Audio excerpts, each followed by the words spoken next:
Hello, my name is Jamie Lowe, and the Frankfurt Film Festival has received entries from around 44 different countries across the world, and I'll be chatting to some of the people behind some of our winning entries. And today I'm joined by Wiland Pinsdorf, who is behind the film. I went to see the Pantanal and it wasn't there. Wiland, congratulations on your win, and congratulations on a film that I think is quite an untold story for a lot of the world, but for the people of Brazil and that particular region, a devastating natural event to happen.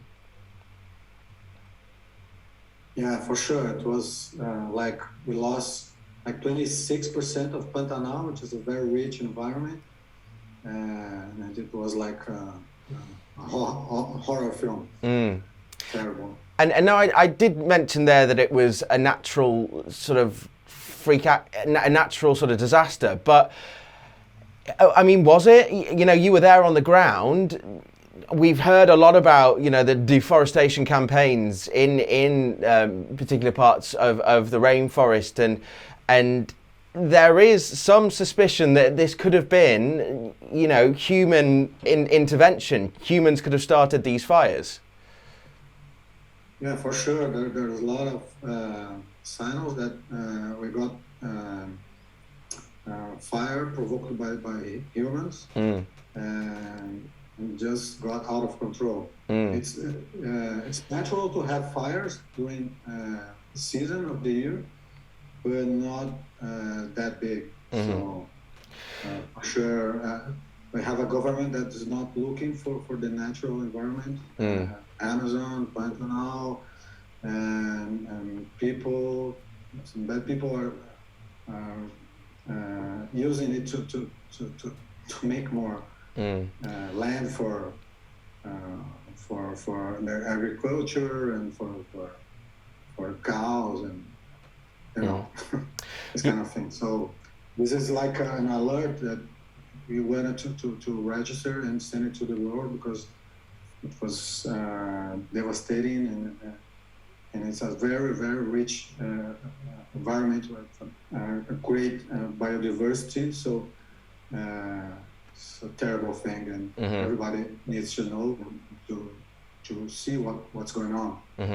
So if I'm right in thinking it happened in August last year, and like you said, it destroyed 26%, more than a quarter of the Pantanal. So we've learned about what happened. We know the area that this happened in, but let's find out a little bit about your film, because you tell the story of sort of it comes from the perspective of a wildlife photographer and their team as they attempt to rescue some of the animals injured in these fires.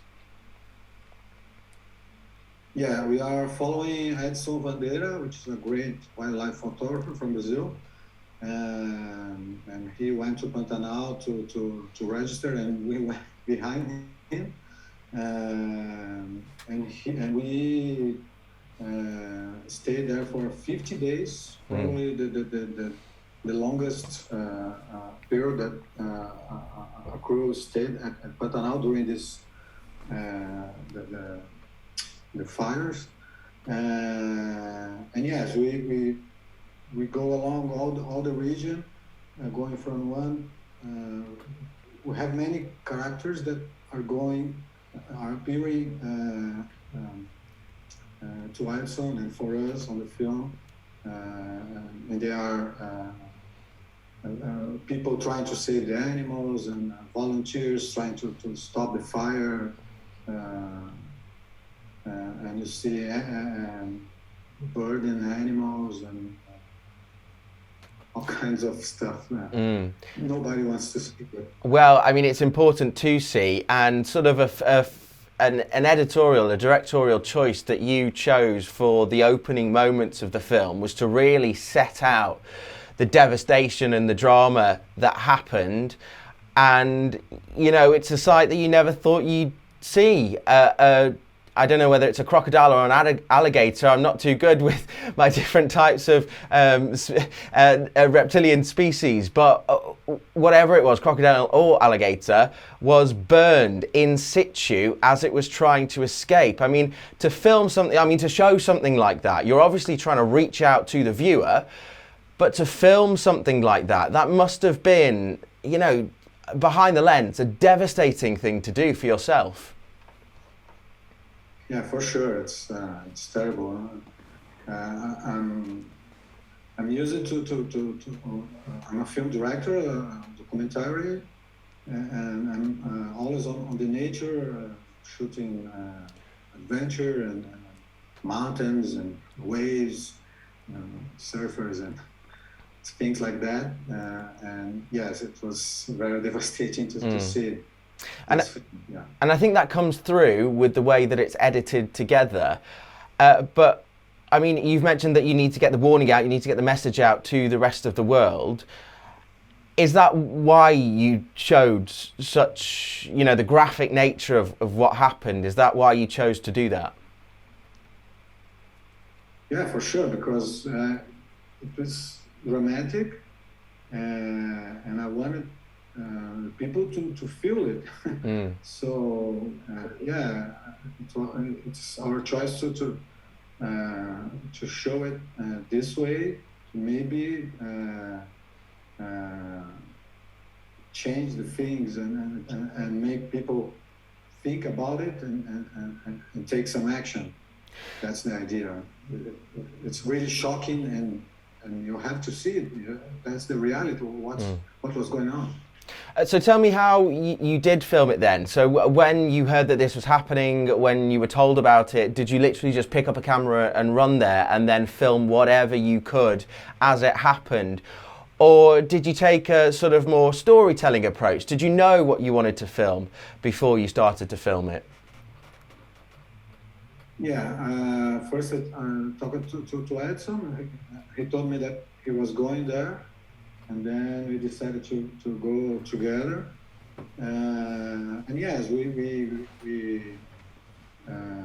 write some lines.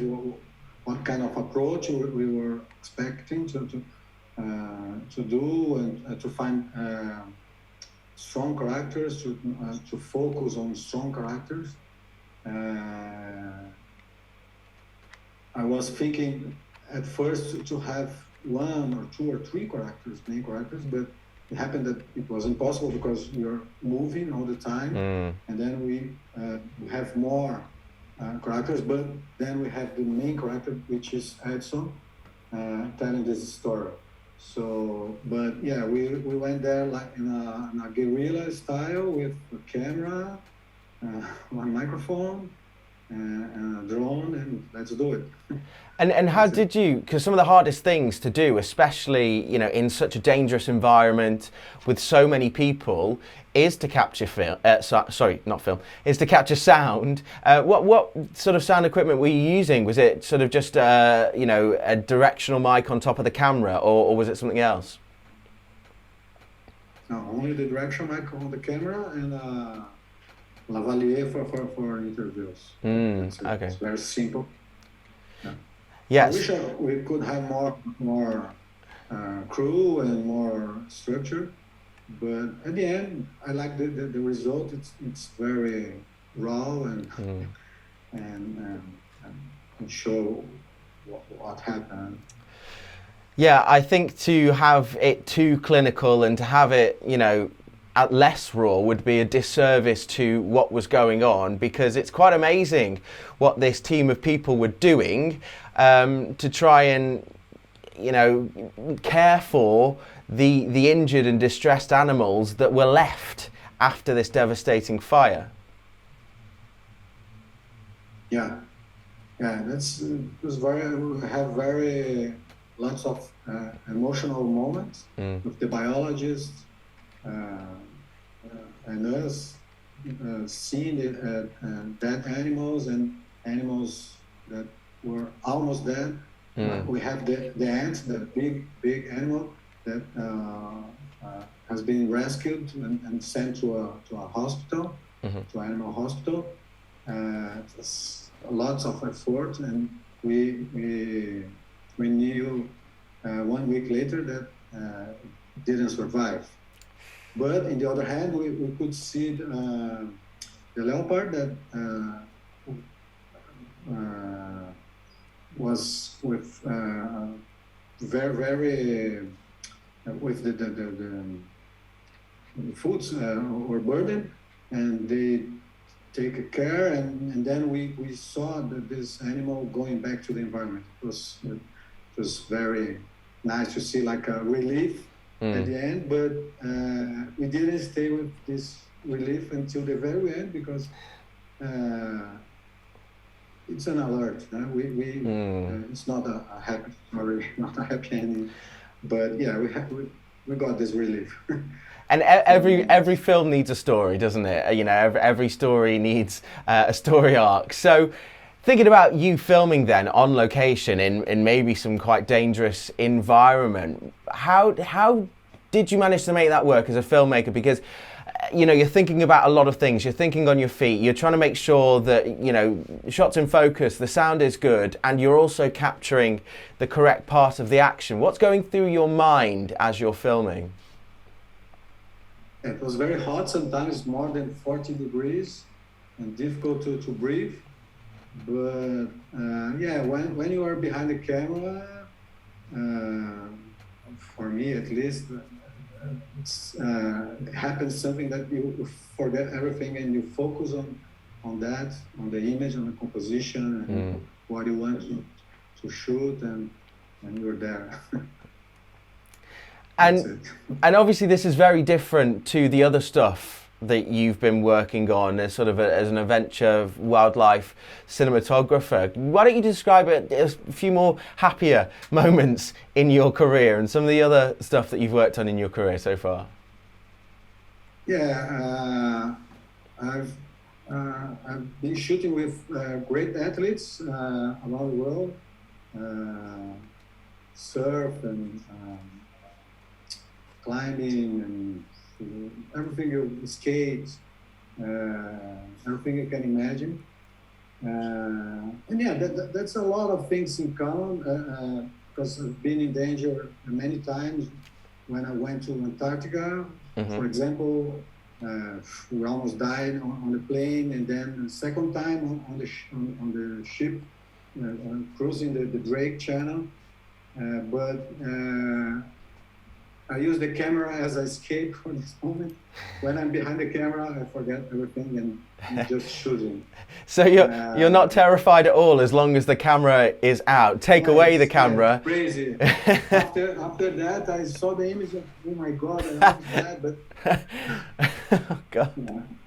But yeah, on 2020, we won a silver medal at the New York Film Festival with a documentary about a disabled mountaineer. Which is, we are very proud of it. And how do you find the stories that you want to tell?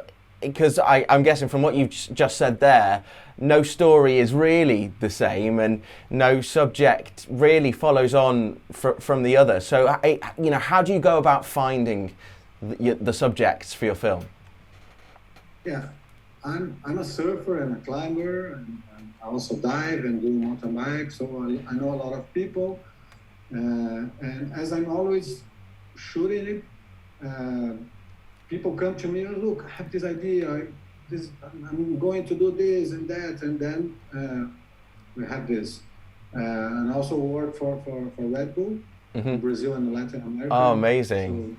So there's a lot of project that comes from Red Bull. And we have another channel here in Brazil that specializes in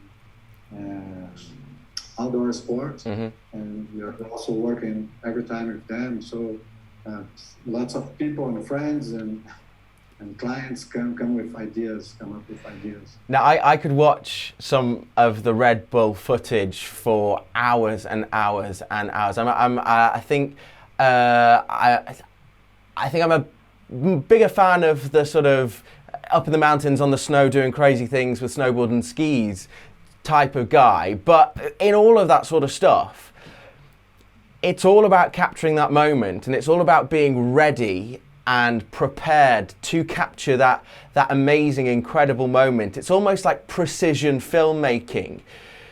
So how do you do that? How do you make sure you're in the right spot at the right time? Do you do these tricks and stunts and all this sort of stuff over and over again, or do you just have one shot to get it right? No, that's the thing with the action sports. You can't ask someone that has risked his life, oh, can you do it again because I lost focus? No, you can't do it. So you have to be ready and understand what's going on, and that's it. So I know a lot of cinematographers that are excellent professionals on studio and control an environment, but when you put these guys, some of these guys on the action, it doesn't work. It simply doesn't work. Thinking about surfing, especially in that sense, that there's one shot and that's it. Yeah, you can't lose it. And then does it go wrong sometimes? Do you miss the shot? So when the barrel wave comes and you haven't quite got your exposure right before the surfer enters the barrel, what do you do when that happens? And does that happen sometimes? Not often. We work a lot to lose this moment, but you have to be ready. When it's very risky, usually we shoot with more cameras, and then you have options. So yeah, have to be covered. It's a part of the job to be covered also. And then just back to the film which you are showing here at the Frankfurt Film Festival. What impact did this film have? And obviously, you're winning awards with it, but the intention of this film is to let people know what happened and hopefully affect some change in some way. Is that happening as a result of this film? Yeah, now we that's the first festival that we put the film, and then we are waiting for another festivals, and then we're gonna start talking with the streamers and TV and put it to the world. Now we are just waiting a little bit to make it work. You've got to get all the rosettes to make sure the distributors like it. Sorry? You've got to get all the awards and all the rosettes to make sure the distributors take it seriously. Brilliant. So, what's next? Hopefully no more fires and no more injured wildlife. But what else have you got coming up? Yeah, we are working now on a very different project in Antarctica. Wow. It's called Green Antarctica. It's about we are with the Brazilian scientists. We spent 60 days on a camp, very remote place in Antarctica, with the scientists, and we are talking about this green Antarctica because Antarctica was green forests like 50 million years ago. Oh wow! Okay. Yeah, and there on this very remote island, we are looking for signs of this green Antarctica, and we found skeletons from dinosaurs and fossils, plant fossils, and then we experienced the higher temperature in Antarctica in all history. We experienced 18 degrees positive in Antarctica. Wow. Which is very shocking. Yeah. Yeah, and on this documentary, this film, we are talking about global warming and this kind of thing, because that's a great matter today. Well, so I know a little bit about Antarctica, and I know that it's generally sort of, minus 70 degrees Fahrenheit. That's about minus 56-ish, and the wind speeds are crazy. So that must have been quite a difficult project, or is a difficult project, with keeping equipment and batteries especially working and healthy. Yeah. Antarctica and also on high mountains. Usually we carry batteries on the body inside the jacket. Yeah. And you don't lose the charge of the batteries. But sometimes you end up with no batteries. There's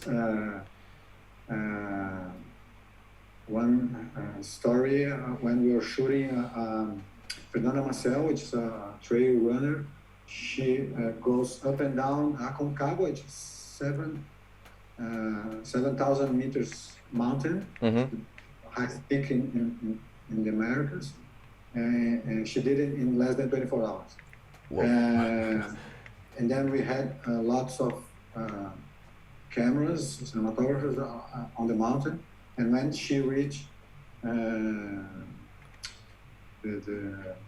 top of the mountain, the guy has no batteries, and then he took off his iPhone and the shot of her on the top of the mountain shot on the iPhone. But that's a problem. Do you know what? I thought you were going to say that you took the batteries and put them on the runner to warm them up after she'd finished that trail run. But anyway, Wiland, thank you so much for talking to us here at the Frankfurt Film Festival. Your film, I Went to See the Pantanal and It Wasn't There, has won our best documentary short, so congratulations to you, and thank you to you at home for watching this interview. Be sure to check out the Frankfurt Film Festival website for more details on our winners and of course their fantastic films.